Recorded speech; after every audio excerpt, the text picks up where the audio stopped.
Du coup là on vient de finir ton set. Ouais. Tu viens de sortir, ça s'est plutôt bien passé, le public était super chaud. Très content, très bonne réaction, et puis ça fait plaisir de jouer en France, de jouer un peu chez moi. Ça faisait longtemps, j'avais pas joué ici, donc très content, très satisfait.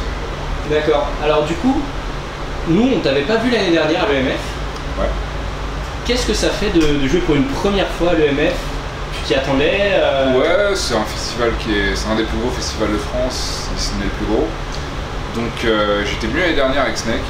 Ouais. J'avais vu le truc, j'avais vu les stages, j'avais vu les gens, j'avais trouvé ça très cool, donc je me suis dit écoute, faut que je le fasse l'année prochaine. D'accord. Et chose faite, très content, avec le sunset, le coucher de soleil, très cool. Du coup, dans ta carrière pour l'instant, ce serait quoi que tu résumerais comme tes 3 plus grandes fiertés? 3 plus grandes fiertés, que ma mère soit fière déjà, ça c'est cool. J'ai la chance et le luxe de pouvoir faire ce que j'aime au quotidien, de pouvoir en vivre, de pouvoir voyager, donc ça c'est une grande chance aussi. Et puis si, moi je fais de la disco house, donc on est en 2018, je commence à recevoir des messages ou à rencontrer des gens qui m'ont fait kiffer il y a 20 ans ou voire plus, tu vois, avec qui j'ai grandi, avec qui j'ai découvert pas mal de choses. Et voilà, je commence à en rencontrer, à recevoir des messages qui me disent que c'est super cool ce que je fais, qui veulent travailler avec moi même, donc ouais, c'est une grande fierté, ouais. Je vais pas citer le nom, mais c'est cool. D'accord, bah c'est super cool. Du coup, tu nous parles de tes influences d'il y a 20 ans. T'as toujours rêvé d'être DJ? Ouais, très vite. J'ai toujours voulu faire de la musique. Moi, j'ai commencé par le scratch, par les compétitions d'IMC, tout ça à l'époque. Et puis, je me suis tourné vers le mix. J'ai commencé à faire des soirées, des mixtapes dans Paris, tout ça. J'ai fait pas mal de soirées étudiantes. Et puis voilà, j'ai commencé à produire aussi. J'ai commencé à travailler en équipe avec Snake, Jamie, Mala. Et à faire beaucoup de studios, tous les jours passer beaucoup de temps, énormément, jusqu'à ce qu'on soit satisfait des morceaux qu'on finissait, quoi. On a commencé à les signer, à tourner, et puis voilà, petit à petit, tu fais un festival, une soirée, une date ici, une date là, et voilà. D'accord, c'est vraiment tout des rencontres du coup? Ouais, c'est un tout, c'est un parcours, c'est des rencontres, c'est beaucoup de travail aussi, c'est beaucoup de dévotion, c'est tout ça qui fait que aujourd'hui, voilà, je suis content, je suis un peu dans le monde entier. Là, je suis très content de jouer en France ce soir.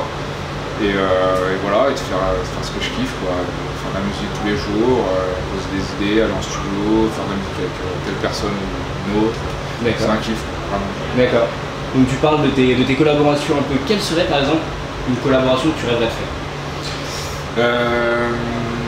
Bon, j'aimerais beaucoup faire un truc avec les Daft, évidemment, qui sont des pionniers, mais j'aimerais bien faire un truc avec Armand Van Helden aussi. J'ai beaucoup aimé ce qu'il fait, j'en joue beaucoup dans mon set.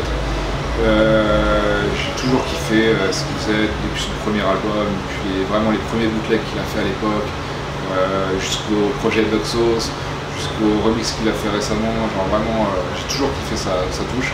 Donc ouais, j'aimerais bien faire quelque chose. D'accord.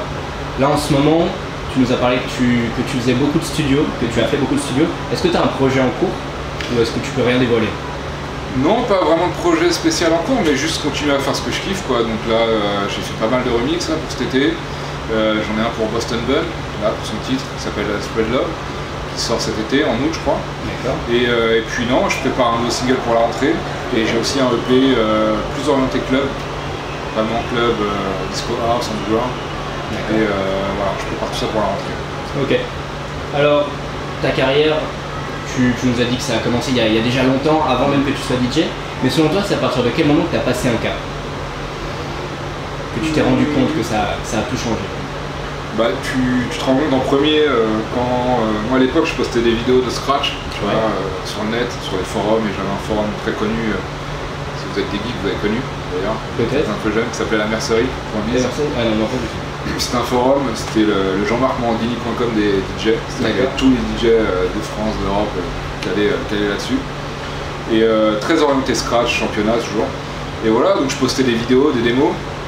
Et puis la première étape, c'est de voir que les gens kiffent ce que je fais, qui te disent ah ouais putain ça c'est bien, ça c'est cool. Donc c'est les premières réactions où tu te dis ouais putain c'est pas pourri quoi, tu vois, ça te motive à continuer, à persévérer quoi. Et puis après ouais, je te dis j'ai fait des mixtapes, donc c'est cool de voir que les gens kiffent, les partagent, les mettent sur le net, les achètent évidemment, tu vois. Voilà, et puis pareil, c'est toujours ce rapport avec le public, c'est un peu le résultat, tu vois. C'est que même en soirée, tu balances un son, les gens kiffent, dansent, crient, tu vois. C'est toujours une réaction agréable quoi, à voir, tu vois, que ce soit sur le net ou en live ou sur maintenant le streaming, tu vois. Ouais. C'est cette interaction-là qui est intéressante. D'accord. Et du coup, tu nous as dit qu'il y avait plusieurs publics différents, que selon les réactions que tu avais, bah, ça t'influençait vachement. Selon toi, les 3 meilleurs pays que tu as fait Ouais, on peut pas vraiment classer par pays, parce que même dans un seul pays, ça varie selon l'âge, selon la culture des gens, selon l'endroit, tu vois, les gens sont pas pareils, n'ont pas la même réaction au festival, où ils sont 20 000 sur une stage dehors, qu'en club où t'es 200 dans une petite room, tu vois, c'est pas du tout la même énergie.